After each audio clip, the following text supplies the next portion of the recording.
Let's look at cylinder sleeves. Cylinder sleeves are used in engine blocks to provide a hard wearing material for pistons and piston rings.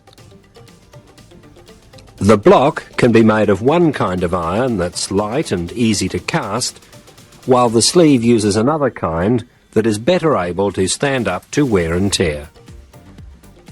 There are three main types of sleeves: dry, flanged dry, and wet. The dry sleeve can be cast in or pressed into a new block, or used to recondition badly worn or damaged cylinders that can't easily be rebored.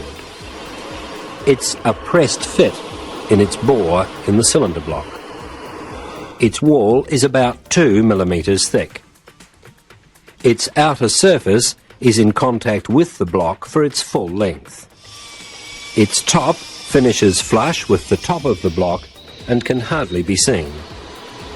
Once in place, dry sleeves become a permanent part of the cylinder block. A flanged dry sleeve is like a normal dry sleeve, but a flange at the top fits into a recess in the surface of the engine block. It's not a tight fit, and it can be replaced if it's worn. With a wet sleeve, the outer surface is part of the water jacket around the cylinder. It's called wet because it has coolant against its outer surface. This helps speed up heat transfer between the sleeve and coolant. The sleeve is sealed at the top to prevent coolant leaks. This stops coolant entering the combustion chamber and the bottom of the crankcase. A flange at the top of the sleeve fits into a recess in the block. The lower end has 1 or 2 neoprene sealing rings. With coolant in direct contact with the cylinder sleeve, corrosion can be a problem.